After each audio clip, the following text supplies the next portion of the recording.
नमस्कार दोस्तों, हमारी आज की कहानी है। नीलिमा ने जैसे ही मोबाइल पर पैसे निकालने का मैसेज पढ़ा तो सर पकड़कर बैठ गई। 20,000 रुपये। आज फिर नकुल ने बिना पूछे पैसे निकाल लिए। बहुत हुआ, आज विराज से बात करनी ही होगी, नहीं तो कुछ और ही करना होगा। नीलिमा ने कार की रफ्तार तेज कर दी और जल्दी ही घर पहुंच गई।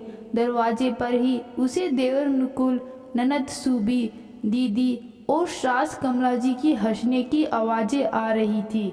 वाह नकुल, ये शर्ट और जीन्स तो बहुत अच्छी है, ये तुम्हारे जीजू पर बहुत अच्छा लगेगा। और ये मेरा सूट भी, तुमने अपने लिए कुछ नहीं लिया? सूबी नकुल के लाए कपड़ों की तारीफ कर रही थी।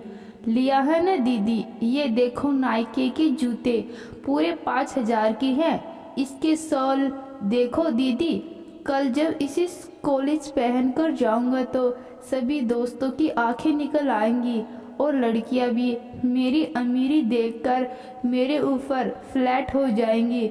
सूबी को एक आंख मारते हुए नकुल बोला और हंसने लगा। और फिर सभी हंसने लगे। उस समय उन सभी की हंसी नीलिमा की आत्मा को छलनी कर रहे थे। हाँ भाई, भाभी की मेहनत का पैसा आराम से उड़ाओ, जब खुद की कमाई होगी तब देखूंगी कि कितना खर्च करते हो अपनी ख्वाहिशों पर। नीलिमा को घर में आते देख कमला जी ने तुरंत हुक्म दे दिया, तो तेरी भाभी भी आ गई। बहू सूबी आई है तो चाय बना देना और फिर जल्दी से खाना बना लेना। सूबी को घर जल्दी जाना है। घर पर चुआई जी और बच्चे इंतजार कर। ऑफिस से काम अधिक होने की वजह से नीलिमा पहले ही बहुत थक गई और फिर नकुल का पैसा निकाल कर यूं ही खर्च कर देना सुनकर वो गुस्से में थी। उस पर उसे एक गिलास पानी भी नहीं पूछना और सीधा उसे यह हुक्म देना कि चाय और खाना बनाओ। उसके धैर्य के सभी सीमा खत्म होने लगी थी। फिर भी खुद को संयत करके वो कमरे में गई और फ्रेश होकर किचन में चली गई। एक तरफ चाय का पानी चढ़ाकर खाने की भी तैयारी करने लगी। कुछ देर बाद ही उसे विराज के हंसने की हंसी की आवाज़ आने लगी। चाय लेकर नीलिमा लिविंग रूम में पहुंची। सभी को चाय का कप पकड़ाकर नीलिमा अपनी चाय लेकर सोफे पर बैठ गई। चाय की सीप के साथ ही उसने नकुल से पूछा, नकुल तुमने आज विराज के एटीएम से पैसे निकाले और बताया भी नहीं, ऐसी क्या इमरजेंसी पड़ गई थी? अभी तुमने पिछले हफ्ते भी 10,000 रुपये निकाले थे। अपने फालतू के ख्वाहिशों पर थोड़ा लगाम लगाओ। नीलिमा के अचानक इस सवाल से सभी चौंक गए। शक पकाकर कमला जी को देखने लगता है तो वो नीलिमा जी से तमतमाकर बोलती है, तुम होती कौन हो मेरे बेटे से हिसाब लेने वाली और ये कहने वाली कि वो अपनी ख्वाहिशों पर लगाम लगाए। वो अपने भाई का पैसा खर्च कर रहा है, तुम्हारा नहीं, जो तुम्हारे पेट में दर्द हो रहा है। अपने भाई का पैसा। सच में मम्मी जी, मुझे लगा था कि वो हम दोनों का पैसा था, इसलिए पूछा। नीलिमा ने भी उन्हीं के टोन में जवाब दिया और गुस्से से विराज को देखने लगी। उस वक्त विराज ने कुछ नहीं कहा और सिर नीचे कर लिया। नीलिमा ने भी आगे कुछ नहीं कहा और किचन में खाना बनाने चली गई। जल्दी ही खाना बनाकर शूबी को टिफिन में भर कर दिया। नकुल उसे घर छोड़ने चला गया। सबको खाना खिलाकर किचन समेटकर नीलिमा कमरे में गई तो विराज ने उससे कहा, तुमको मना किया है कि नकुल से पैसे के बारे में मत पूछा करो, फिर भी तुम मत पूछो। लेकिन क्यों? यहाँ हम दोनों दिन रात मेहनत करके नौकरी कर रहे और आपका भाई रोज ऐश कर रहा। पहले तो बात सिर्फ 500,000 की थी, लेकिन अब हजारों में पहुंच गई। आपसे मना किया था उसे अपना एटीएम मत दीजिए, लेकिन तब आपने ही कहा था कि मेरा भाई कभी गलत फ़ायदा नहीं उठाएगा। 20,000 रुपये उसने निकाले, वो भी किस लिए? महंगे महंगे शौक पूरा करने के लिए, दोस्तों के आगे रौब दिखाने के लिए। और आज तो उसने सूबी दीदी और जीजा जी के लिए भी तोहफे खरीदे। अगर इतना ही प्यार उमड़ रहा था अपनी बहन पर तो खुद की कमाई लुटाई, मेरी क्यों? नीलिमा का चेहरा।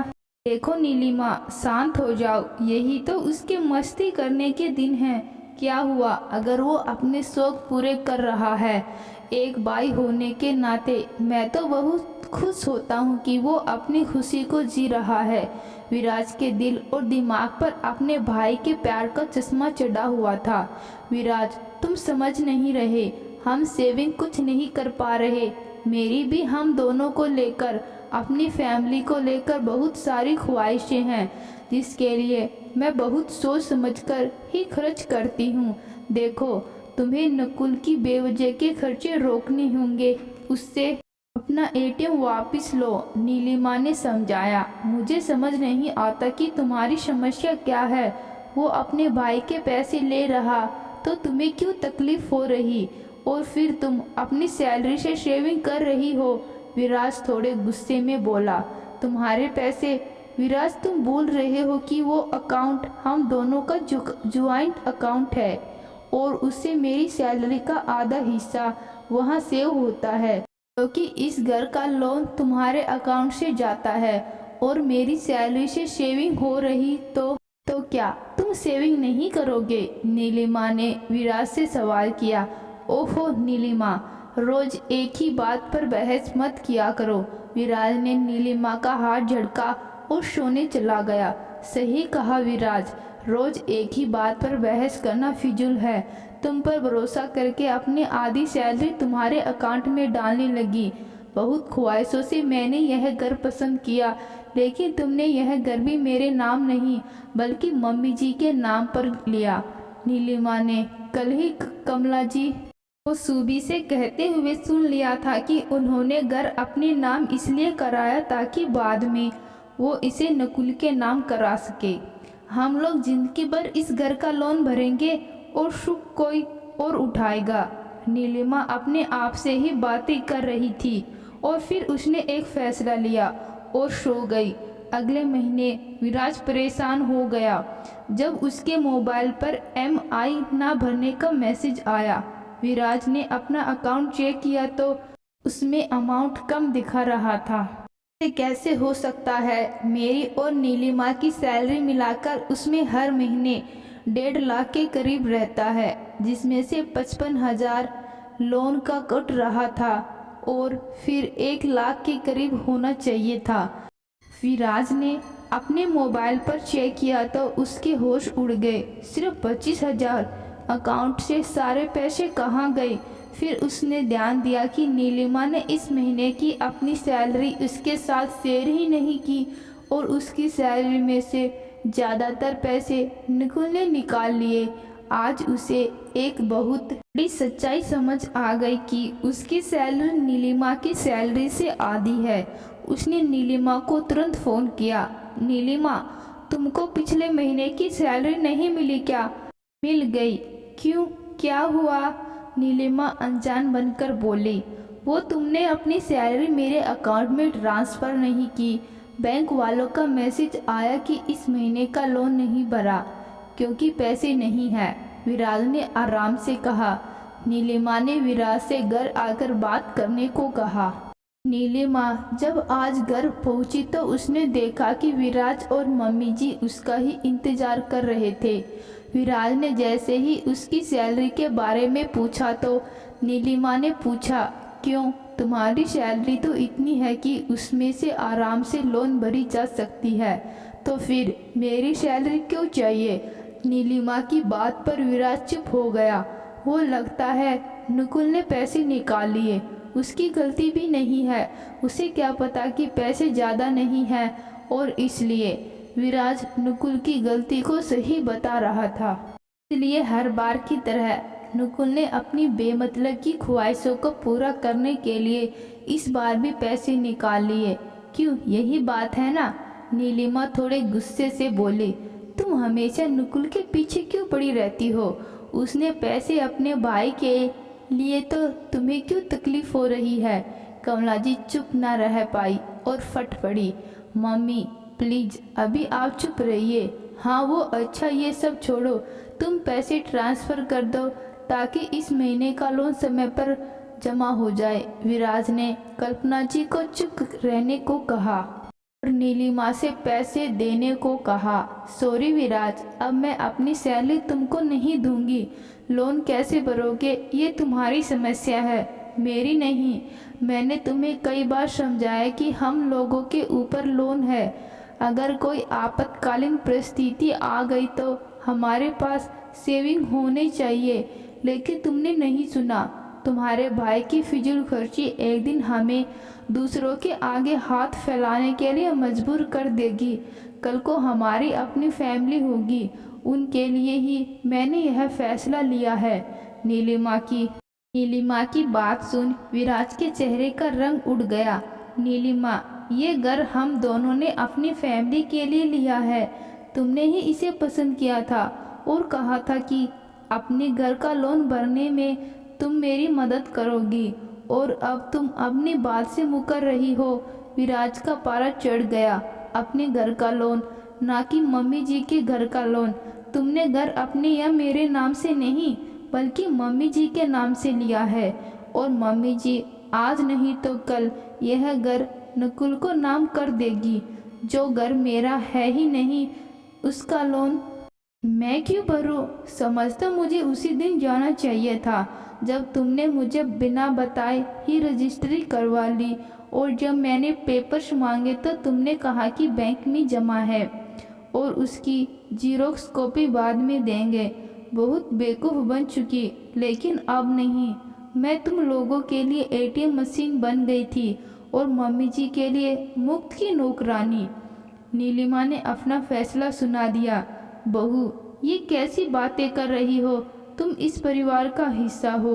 हम सभी तुम्हारे अपने हैं। परिवार के बीच में तेरा मेरा नहीं होता। मैं आज ही नुकुल को समझा दूंगी, एटीएम कार्ड वापस ले लूंगी। कमला जी के अचानक सुर बदल गए। मम्मी जी, इतना मीठा मत बोलिए, आपके चेहरे पर सूट नहीं करता। अपना परिवार ही समझकर आज तक सब किया, लेकिन आप लोगों ने सिर्फ मेरी सैलरी से मतलब था। अब मेरा भी परिवार बढ़ने वाला है, तो मुझे अब अपने परिवार के बारे में सोचना होगा। नीलिमा ने एक मेडिकल रिपोर्ट विराज के हाथ में रख दिया। प्रेगनेंसी रिपोर्ट पॉजिटिव, तो माँ और मैं पापा बनने वाला हूँ। रिपोर्ट देखकर विराज खुश हो गया और उसने नीलिमा को गले लगा लिया। एक बहू जब ससुराल आती है तो उसकी यही ख्वाहिश होती है कि उसे प्यार और सम्मान मिले, लेकिन यहाँ मुझे आप लोगों ने अपनी ख्वाहिशें पूरी करने वाली मशीन समझ लिया। आप लोगों को ऐसी बहू चाहिए जो घर के काम के साथ कामकाजी भी हो, उसकी सैलरी को बांटने की ख्वाहिश रखे, लेकिन उसके काम में मदद कराना नहीं चाहोगे। सुबह से लेकर रात तक आप लोगों की चाकरी करे और ताने भी सुने। बहुत सह लिया और बहुत कर लिया, लेकिन अब नहीं। अब मैं माँ बनने वाली हूँ, इसलिए अब से अपनी ख्वाहिशों से कोई समझौता नहीं करूँगी। नीलिमा ने अपना फैसला सुना दिया। बहू, माफ़ कर दे मुझे। एक औरत होकर भी तेरी ख्वाहिशों को अनदेखा कर दिया। मैंने जो किया वो मेरे बेटे के मुँह में किया। जो बेटा नालायक होता है, माँ उसके भविष्य की चिंता में थोड़ी स्वार्थी हो जाती है। नीलिमा की बातों से कल्पना जी को भी अपनी गलती का एहसास हुआ और दादी बनने की खुशखबरी से कमला जी का व्यवहार मधुर हो गया। विराज और कमला जी ने नकुल को उसकी गलती बताई और उसे यह एहसास कराया कि अब वो छोटा नहीं रहा, क्योंकि अब उससे भी जूनियर आने वाला है या आने वाली है। तो दोस्तों, नीलिमा ने सही समय पर फैसला लेकर सही किया या गलत, कमेंट बॉक्स में ज़रूर बताना। कहानी अच्छी लगी, कहानी को लाइक और चैनल को सब्सक्राइब जरूर करें। धन्यवाद।